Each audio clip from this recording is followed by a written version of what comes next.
Hou is my vriende, FAL Rifle. Ek hou baie van ons geskiedenis, land en kultuur. Onze volk van krygers en helde en die wapen van ons mens is die Aryan. Die Aryan is so algemeen soos Cook Sisters en Biltong in Suid-Afrika. Baie het hierdie wapen gedra in verskeie omgewings en agtergekom hoe betroubaar hierdie platform is. Tussen die grensoorlog, Rhodesia, townships, anti-poaching en nou Mozambique, die Aryan het nog nooit teleurgestel nie. So today's topic will be the South African R1, the history, the development, and its use throughout the last and this century. It is a really unique history of a fantastic weapon platform.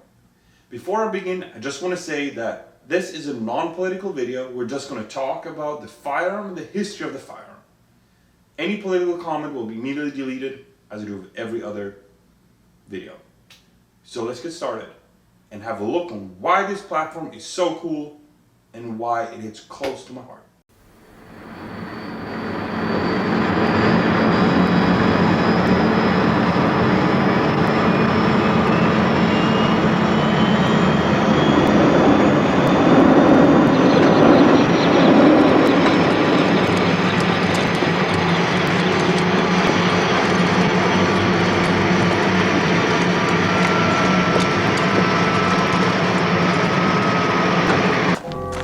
War in Angola is one of the aspects of a conflict which has kept unstable a huge African region under Cuban, East German and Soviet domination. Countering this alien presence on an already volatile continent are dozens of South African army patrols like this one, moving on foot and often ranging for hundreds of kilometers at a stretch without any outside source of support. Compact, independent of supply, and totally self-contained for survival and defense, these are the men that have struck terror into many a stout heart. For these white-officered black soldiers are the seasoned veterans of a decade of unconventional warfare. They fought first against Lisbon's legions during the late 60s and early 70s. Now it's against the Soviet Union and its African cohorts. So let's have a look at the history of the South African FAL. In 1960, the FAL won the South African Army trials against the AR-10, the Swiss Sturmgewehr 57, the Setme, and the Danish Maxton light automatic rifle.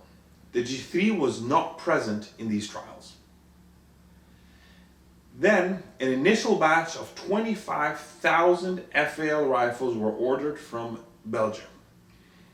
They came in the following configuration: with a fixed Model C wooden stock with a synthetic handguard, non-bypass cut, and no flash hider, and a foldable carry handle.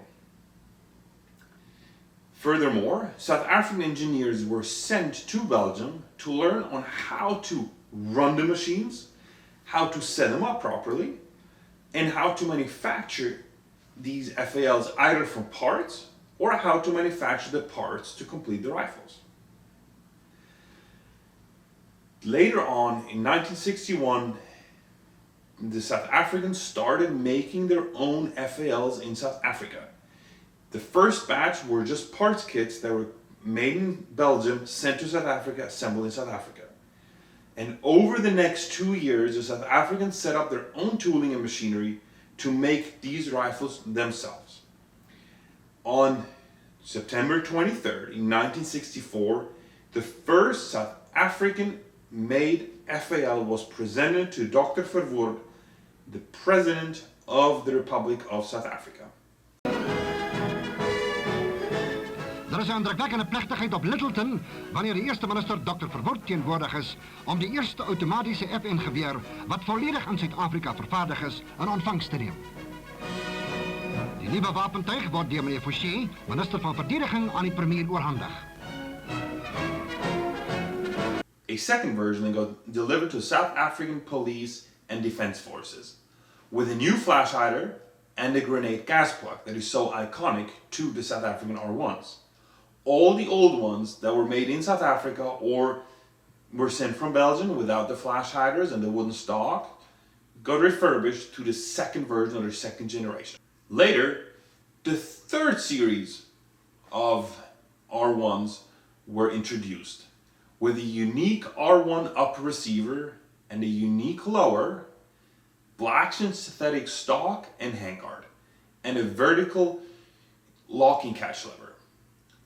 All the early R1s that were in the country were again retrofitted with the new parts by Littleton Engineering Works. The last spare parts for FALs were made in 1989 upon a request by the SADF and SAP to ensure that their current inventory of rifles is still good.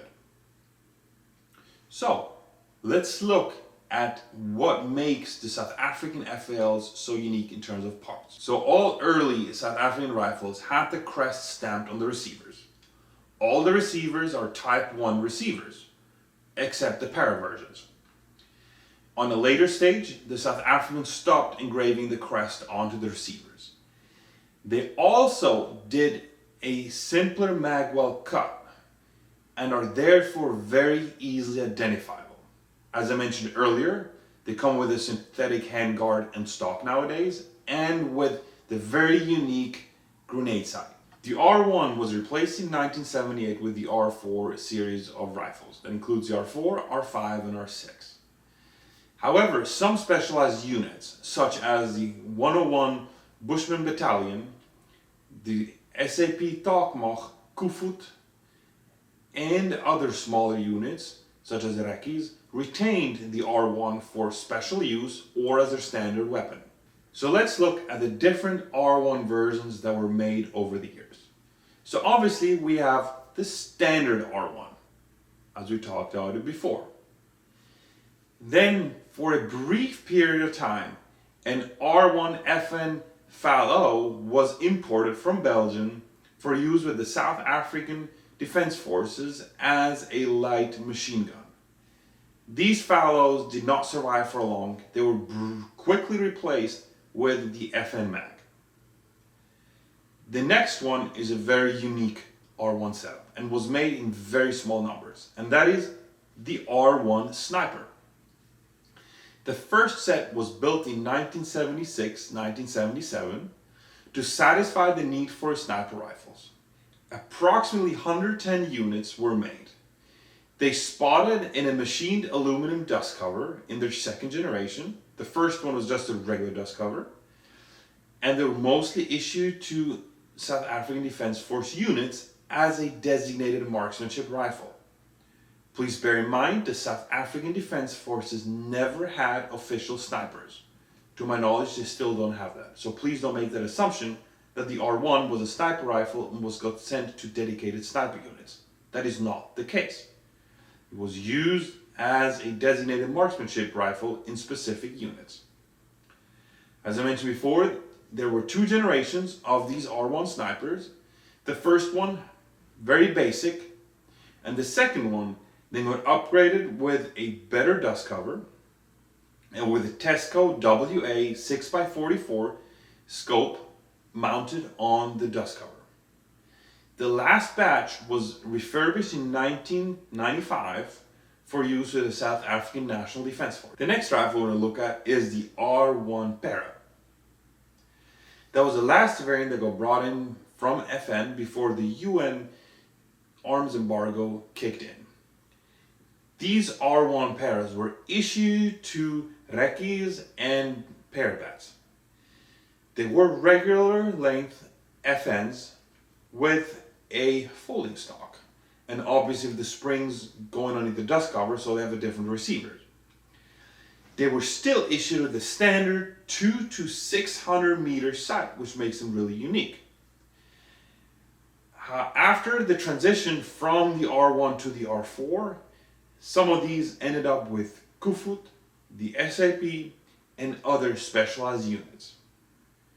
To this day, they're in use with the South African Police Service. The next rifle we're going to look at is the R1 in 7.62x39, which is a super unique rifle. They were requested for a specific contract. Roughly 20 of them were made, obviously in the caliber 7.62x39. They have their own type of bolt carrier, and their own barrel. However, they spot a standard R1 upper and lower. They were marked with A.R.EXP3. Stands for Assault Rifle 3 Experimental, model number 3. There were only a handful actually completely made it through trials, whatever. And as far as I know, only 2 exist in South Africa. And it's my dream one day to have one in that caliber. Anyhow, let's get to the next rifle, which is also really cool. That's the R2. The R2 is not a para R1. Do not make that mistake. It is the Portuguese FMP G3. Check this out. This is the official manual of the South African Defense Forces for the G2, or for the G3, which is the R2. They were acquired in the late 60s, early 70s from the Portuguese before their empire collapsed. The R2 is the G3 and not the para FAL. Anyhow, let's move on to the next unique R rifle. And that is a super short R1. So the South African recce's, they wanted to have an insanely compact version of the R1 and they designed that thing. It looks super weird. There's not much data known. There are only these 2 pictures that I got. And all I know is that the recce's did not like this version and they quickly faded away into the dust of history. The next rifle we got is the R3. The R3 is the semi-automatic R1 and it got issued to South African Correctional Services, so those who guard the prisons, and also the South African Police Force. They're just, the main difference between R1 and the R3 is that the R3 has a specific trigger, group, and lower housing that it only works in semi-auto. So that is the entire history of the different versions of R1, 2s, and 3s that got introduced to South Africa. Obviously, there's one missing, and that is the R1 that got sent to Rhodesia.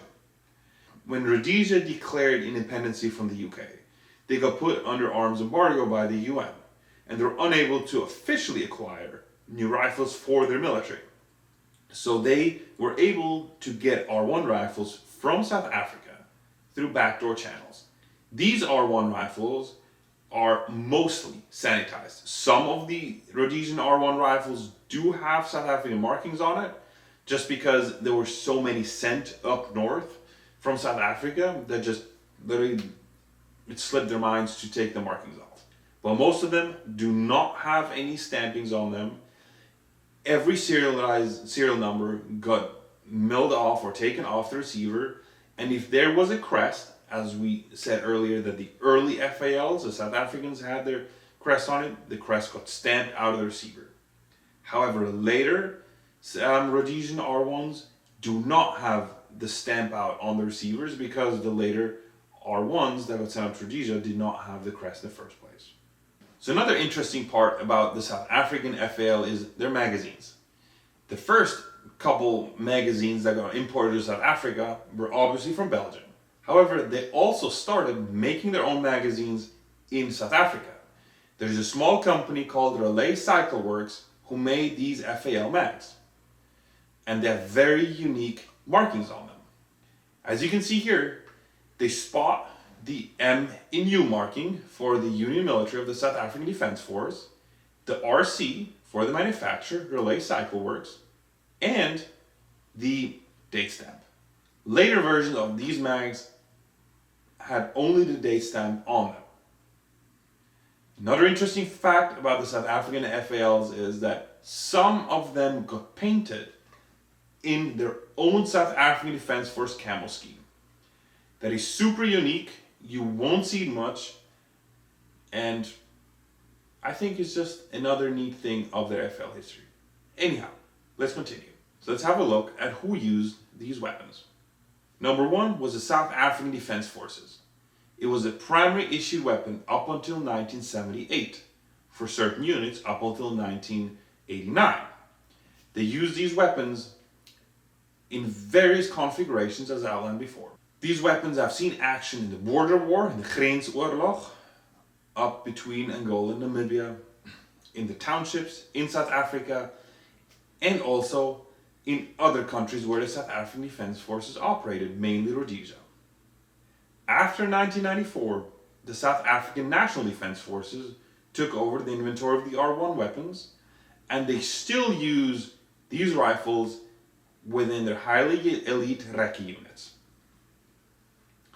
Also, some pictures have floated around of the R1 being used as a DMR rifle by South African National Defence Force soldiers in the Congo.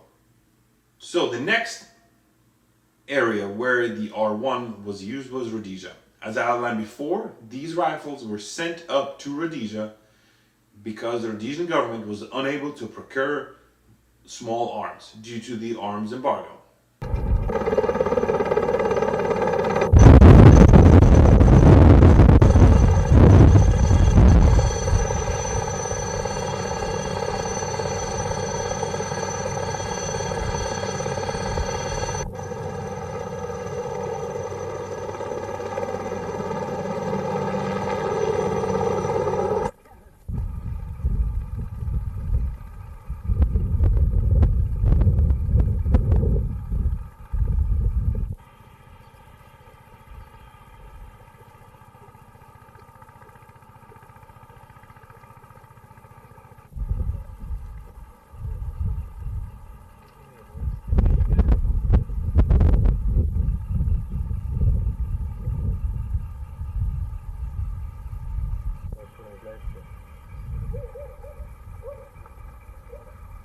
The easiest way to distinguish whether this rifle is South African FAL or a foreign one is in Rhodesia. You just look at the different cut of the receivers, because all modern R1s have the very specific receiver cut around the magwell. The third major component that used the R1 was obviously the South African Police Force. These rifles were issued to policemen in various tasks. Go.